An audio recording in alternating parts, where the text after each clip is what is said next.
guys, today I thought I'd bring you some gameplay of the P-47-N-15. It's a plane that came in the newest patch, and, well, basically, it's a P-47, but with some differences.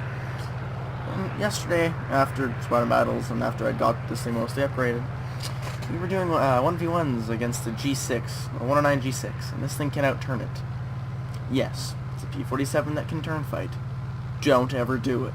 You are the fastest plane at this tier. You can hit 950 in a dive. That's as fast as I've gone before I chickened out. This thing climbs pretty well. It's got 850 cals. I recommend using stealth. They seem to do the most damage and they're the most reliable. And it'll definitely help improve your aim. So, some pros and cons of this thing are, like I said, it's fast.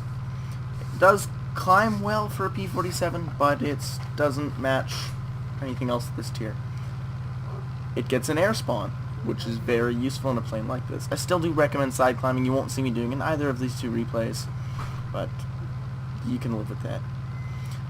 But, so, it's still that P-47 feel to it, but with a little bit more of, if I get on low energy, I'm not completely dead. I'm just 90% chance of death. So, yeah, that's pretty great, And, the other things that this thing does well is it actually rolls pretty well. It surprisingly, yeah. And now, at low speeds, the rudder is very powerful. However, as you get to high speeds, it locks up like nothing else. Like, it's just non-responsive, nothing. You can't do anything about that. However, you don't need your rudder to pull out of a dive. So, yeah, you can go pretty damn fast in the dive. This thing will catch a Meteor Mark III, it's that fast. And that is the key to surviving this plane, is speed. Yeah, like I said, it can turn. You should never need to. Nothing can match your speed. Nothing even comes close to you. Like, the closest thing I can think of would probably be the Tempest 5, and you never really see those. Because, I mean, that's worst matchmaking possible. Not many people fly it for some reason. I personally like that plane a lot. But, yeah, head-ons in this thing are, well, I do them, mainly because I'm lazy, and I haven't been flying this thing that well. But the head-ons you can get away with. However, make sure that the thing you're going up against doesn't have that great of guns, because this thing can take a beating. I was actually going to use another replay that showed this very well.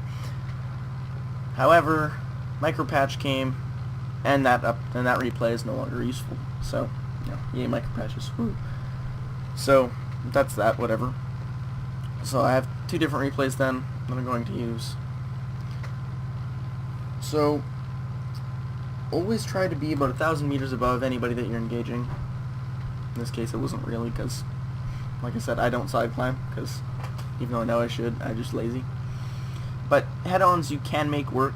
These 50 cals, I don't know, like, since they nerfed all the other guns last patch, they didn't nerf 50 cals as hard. So 50 cals now do a lot of damage compared to some of the other guns that you'll be facing. Now we have our first contact in front of us. It's an LA-5. So initially I was thinking about taking on this LA-5, but then we have other targets popping up like that Yak-9. So I'm going to keep my altitude, because that is the key to life in this plane. It's altitude and energy, or speed rather. If you don't have altitude and speed, especially against the Russians at low altitude, you'll just die. It's as simple as that. Just no questions asked. You'll just die. Okay, just don't do it. Now I'm lining up for this Yak-9. Thinking about taking him head on. Don't question what I do in head-ons. It's really erratic. I know. It's a squad and battle thing. Now this Yak-9 is... I just don't even know. Don't beat this Yak-9. He didn't even, like, see me. He just goes after that F-82. Okay, now the Yak-3 that's coming head-on with us is a little bit... He actually wants to do this head-on. So, you can spread pretty far out. You've got a lot of MG. First kill of the game is pilot kill. So, take that guy out, no problem. That was a little bit lucky that I did get his pilot kill, but like I said, you can spray from pretty far out. I have stealth on, no one can know when I'm shooting. this thing can definitely do head-ons. I wasn't afraid. I didn't even take any damage from that. It's all safe. Not really safe, but I'm unharmed. It's all good. I can live to fight another day. So I'm gonna go after this Yak 9 again. It's going heads up with the F-82, so it's obviously a smart Yak 9, you know, going heads up with F-82s. But I decide otherwise because, you know, I don't really need to. So I'll just cut into him so he doesn't kill me and keep flying right on by. Now, I'm looking at that LA-5 and he looks pretty juicy. So, I'm going to engage this LA-5, help out that Spitfire. I'll go into the cloud, the Yak 9 won't really be able to follow me. But then I changed my mind based on what the Yak 9 is doing, and he's got energy over me, and it wasn't really the smartest move. So I'm going back up at the Yak 9. Now, I don't know whether that was a good decision or not, because, you know, I'm on way less energy than him now. But he's actually going to go back after that F-82, because, you know, F-82s are apparently lethal to Yak 9s. Yeah, the P-47-N is just such a good plane. It's so good. I don't understand anybody that wouldn't like it. Its energy retention is very good as well. So if you get in trouble, you can do hammerheads. Obviously, you need to do them properly, but you can still get away with them. So I'm just kind of trying to showcase with the gameplay what it's capable of. Now, I won't do any insanely high-speed dives in any of these because I never really needed to at any point. The only time you really need to is against the Germans, I'd say. Definitely want to have energy over the Germans. Well, actually, you definitely need to have energy over everybody, but the Germans are the ones that can keep up with you the best. So now you can see me pitching up this Yak 3. It was after that P-51. Now, I'm going to cut in and roll. I'll get in really tight on this 6. Now, here is where the rudder comes in. You can see me use it to roll the plane way faster than it normally would have been able to at that speed. Keep in mind that when I said this thing turns well, I didn't mean at low speeds. It's about medium to high speeds is when it really starts to turn. Yeah, just ignore that shooting right there. That was awful. I know, my shooting sucks. Deal with it. Now this Yak 3, I'm kind of dogfighting this Yak 3 because I'm still kind of trying to learn what this plane can do at this point. This plane isn't fully upgraded at this point, and I still don't have it fully upgraded. It's almost there. I think I need 4 more upgrades and counting the ordnance. But this Yak 3 isn't, I don't know if he knows I'm on his 6 yet, because I do have stealth, but I'm not having really any problems staying on his 6, which in, like, say, a P-47D you definitely would. So this thing is, I like it. You can get yourself out of a lot of trouble with the turn time. And keep in mind, combat flaps do help a lot. So now we're going to kind of go into a downwards rolling scissors. Still not actually sure if he sees me. Now he gets on the 6 of that Corsair, and well, now we're gonna come across in the cloud, and he definitely doesn't know I'm here. Put a quick burst into him. That missed. 63 goes by. There's an LA-5 in the clouds here. He didn't see me either. That was a really lucky crit. I hit the tail control on the LA-5. That's not actually going to end up being one of my kills. It gets kill stolen later on. So now I'm engaging this Yak 19. There's a lot of planes in these clouds here, and no one can really see anybody because, well, clouds in this game are stupidly thick. So the Corsair starts diving on the Yak, and the other Yak 9 starts diving on the Corsair. I was typing there, so, you know, just... right after that guy got kill stolen, I was typing, so just don't question that one. And now I'm going back into this engagement after this Yak 9. You can hear me popping the flaps on and off again, trying to save this Corsair, because, you know, always save your teammates if you can, without risking yourself, because, you know, if they're in danger, they might not necessarily be able to be saved. And the Yak 9 cuts out, which was a huge mistake. Especially since even I didn't know how well this thing turned at this point. This was just like, wow, this thing can definitely turn at speeds like this. So I get another crit, he loses tail control, and I don't want this one to get kill stolen again, so I'm going to keep putting shots into him, because, you know, teams, they like to kill steal. He does go into the ground, and I get the kill. So far in this game, I pilot killed and cut 2 people's tail controls. I don't know what was with my 50 kills this game. Now, I'm going to skip ahead to the end, because I don't really do anything until I find the last guy, and it's mostly just me flying around. So I'll see you when I find the last guy. So we found the last guy. It was the year 2. He was destroying ground targets, so I went to where the nearest ground targets to his airfield would be. Now, I do make some mistakes going this year 2. For example, I sit on a 6. He was the last guy. I didn't really care. But when you're killing bombers with 50 cals, you need to aim for their engines and stuff, because this year 2 definitely took a beating. He took more ammunition than the other 3 planes I killed combined. Or the other 2 planes, sorry, because I didn't get the kill for them. Anyways, my point is he takes a lot of ammunition. At this point, I still haven't taken a hit, so it's like, okay, well, let's see how much damage this thing can take, I guess. So I put my first burst into him here. Get one of his oil tanks. Okay, nothing too major. Now I start aiming for his engines. Just getting a lot of sparks. Just not doing much to him. My shooting wasn't the greatest either, but my convergence is set 600, so it's not optimal firing range. I'm actually quite a bit closer than I would like to be. And his friendly linear tear gunner starts ripping into me, so a little bit of evading, and there we go. He's on fire, and now he's dead. So my engine dies at this point. Which does not happen all that often in the P-47, because, I mean, it's a pretty tough plane. But it does happen on occasion, and this just kind of goes to show how much damage this thing can take. And, well, I'll see you guys on the next replay, which will be coming up for you guys in less than half a second. So here we are at the next replay. This one's on Saipan against the Japanese. Now, I wasn't top tier in this one like I was in the last game.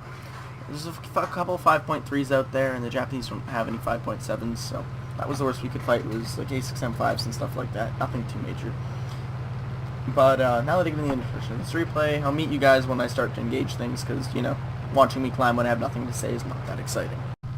So my team has already seen a few contacts. Now out above these clouds, I see an A7M, and I decide that if I let that guy side climb, he's going to be a huge problem. And that's going to set the tone for the rest of this game, because the A7M is a very fast plane for the Japanese, and it turns very well. So it can definitely be a problem for me if I let it get energy over me.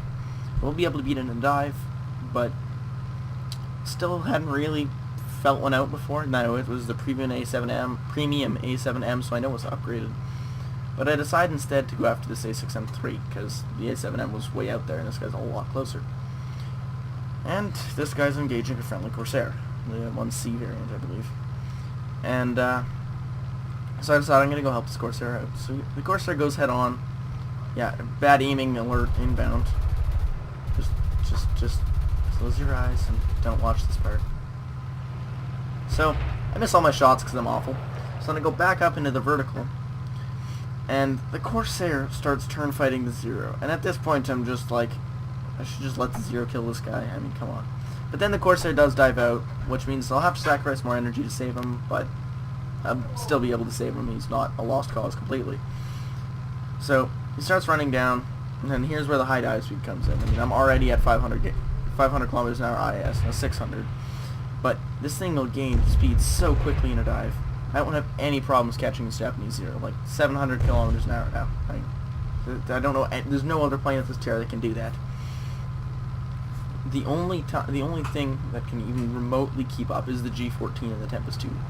G14 is kind of a lot less common to keep up with you because it needs to come out of a dive first. You definitely have the initial dive acceleration. But I come in, I shoot at the Zero, get set on fire, and because he's rice paper, I just let him burn, and there he goes. So now I turn around and I see that B7A2, and I'm thinking in my head, ooh, easy kill. Well, it's, you know, B7A2. However, it's going to be a lot more of a challenging kill than I thought it would be. So I'm flying along, minding my own business, check on the Corsair, he looks okay. But do you hear that?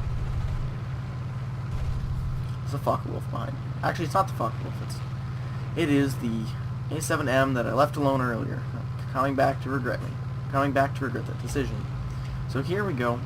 I get him to burn off all of his energy in these turns, and then as soon as I see the opportunity, I brake.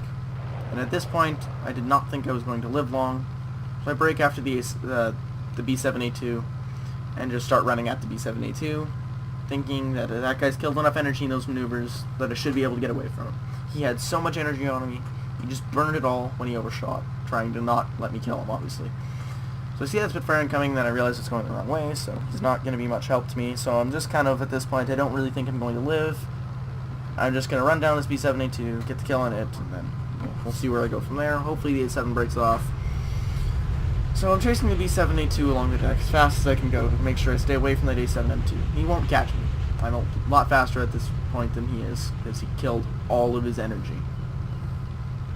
So the B-7A2s, they're pretty sure he was trying to RTB. Kills a couple of these landing crafts on the way by. And I'm catching them at a pretty good rate, and I can't turn anyways because, you know, A7M's behind me. So, just gonna keep running and running and running. Yeah, don't do this. Running is not fun. But at least I'm chasing something, so I'm not just running away. It's kind of like a really spread out lemming train, more than anything else. But I'm also trying to get their distance on that A7M so I can turn around and force it head on. So I start lighting up this B7A2 as soon as I break a kilometer, because my guns are set to 600, so I can shoot 1.2 effective range. So, shouldn't really be doing that, but it's meant for head-on, with my convergence for head-ons, because that's what I like to do for squad battles and stuff like that. So he breaks over the hill, which is pretty smart, because then that'll put me into the view of his gunner, but I get behind him, and just take him out. He's on fire, he's going down, he's lost tail control. Put a few more rounds into him, don't really know why, just make sure he dies. He goes down. Now look back, the A7M2 is about 2 kilometers out, but there's a J2M2 that's gaining on me. He just came out of a huge dive. So I'm going to keep running out, hopefully start to gain distance on the J2M, but then the J2M turns. So now it's just that A7M. So I want to keep disengaging, and I want to keep going for as long as I can. Just run as far as I can, until I can turn around.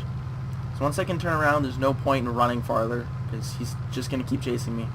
And what he should have done is he should have went into a climb when that J2M came, because then he'd been able to get energy on me and I'd have been screwed.